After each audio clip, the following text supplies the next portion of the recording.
অতি সম্প্রতি ভারতের লোকসভায় একটা বিল পাস হয়েছে, সেটা আইনের আকার ধারণ করতে যাচ্ছে। সেটা হলো ওয়াকফ সংশোধনী বিল 2025। আপনারা অনেকে জেনে থাকবেন, ভারতবর্ষে প্রাতিষ্ঠানিক জমির মালিকানা সবচেয়ে বেশি হলো ভারতের রেলওয়ে এবং সেনাবাহিনীর। তৃতীয় সর্বোচ্চ প্রাতিষ্ঠানিক জমির মালিকানা হলো ভারতের মুসলমানদের ওয়াকফ বোর্ডের জমি। 8.7 লক্ষ সম্পদের মালিক হলো মুসলমানদের ওয়াকফ বোর্ড। ফিলিস্তিন তো অনেক দূরে, আমাদের পার্শ্ববর্তী দেশ ভারতে যুগ যুগ ধরে যেভাবে মুসলমান নিধন চলছে, সংখ্যালঘুদের উপরে যেভাবে নির্যাতন চলছে, গোটা পৃথিবীর অন্য খুব কম দেশে এইভাবে সংখ্যালঘুদের উপর নির্যাতন হয়ে থাকে। আপনারা জানেন, অতি সম্প্রতি ভারতের লোকসভায় একটা বিল পাস হয়েছে, সেটা আইনের আকার ধারণ করতে যাচ্ছে। সেটা হলো ওয়াকফ সংশোধনী বিল 2025। আপনারা অনেকে জেনে থাকবেন, ভারতবর্ষে প্রাতিষ্ঠানিক জমির মালিকানা সবচেয়ে বেশি হলো ভারতের রেলওয়ে এবং সেনাবাহিনীর।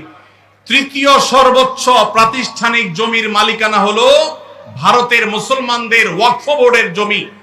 8.7 লক্ষ সম্পদের মালিক হলো মুসলমানদের ওয়াকফ বোর্ড।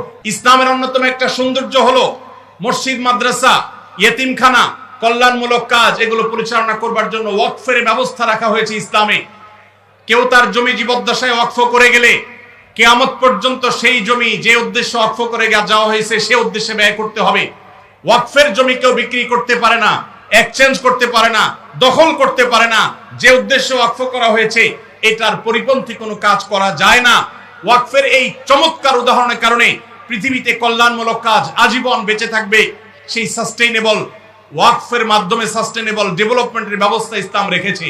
ভারতবর্ষে মুসলমানদের শত শত বছর চলে আসা 8.7 লক্ষ সম্পদ, যেটা টোটাল ভারতবর্ষে যত প্রাতিষ্ঠানিক সম্পদ আছে এর মধ্যে তৃতীয় সর্বোচ্চ, সেই সম্পদ আজ ভারতের হিন্দুত্ববাদীরা গ্রাস করবার জন্য নতুন করে সংসদে বিল তারা পাশ করেছে।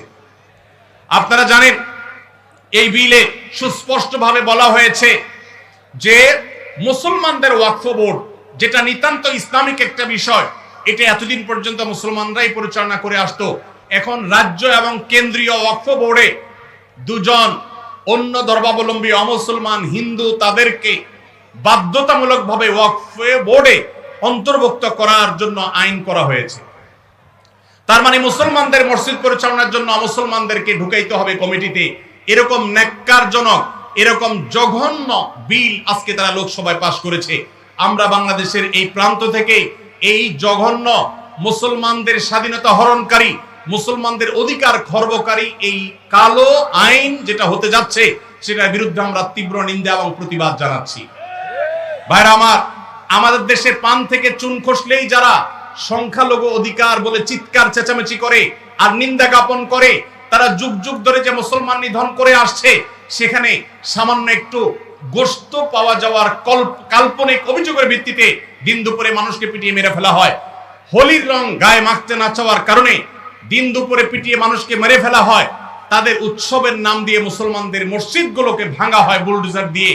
যেখানে 1000 বছরের পুরাতন বাবরি মসজিদ ভেঙে সেখানে রাম মন্দির নির্মাণ করা হয়, ওয়াকফ বোর্ডের উপরে কর্তৃত্ব প্রতিষ্ঠা করার মাধ্যমে মুসলমানদের লক্ষ লক্ষ সম্পদ, এটাকে হিন্দুরা তাদের মতো করে মসজিদ মাদ্রাসাগুলোতে আরো বহু রাম মন্দির প্রতিষ্ঠা করার আইনি ভিত্তি তারা তৈরি করেছে। এই কালো আইন, এই বিলের বিরুদ্ধে আমরা তীব্র প্রতিবাদ এবং নিন্দা জ্ঞাপন করছি। আমাদের দায়িত্ব হবে প্রত্যেকটা মানুষ ভারতবর্ষের মুসলমানদের বিরুদ্ধে এই ঐতিহাসিক জঘন্য যে পদক্ষেপ ভারত সরকার নিতে যাচ্ছে, এর বিরুদ্ধে প্রত্যেককে যার যার জায়গা থেকে প্রতিবাদ জানাতে হবে। ওয়াকফ সম্পদ এটা মুসলমানদের অধিকারের ব্যাপার, সামাজিক এবং ধর্মীয় অধিকারের ব্যাপার।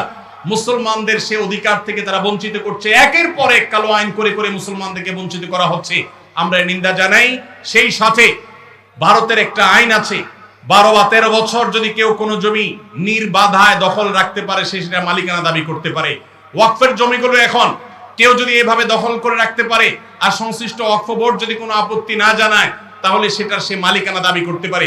এবং সেই মালিকানার দাবি নিষ্পত্তি করার নতুন করে বিল পাস করা হয়েছে, যে কালেক্টরেটের চাইতে সিনিয়র লেভেলের কোন অফিসার সেটা নিষ্পত্তি করতে পারবে। অর্থাৎ মুসলমানদের মসজিদের বিষয়ে এই জমি যদি কোনো হিন্দু দখল করে তাহলে সেটা যেন সে দখল নিতে পারে, তার জন্য হাজারটা দুয়ার খোলা হয়েছে।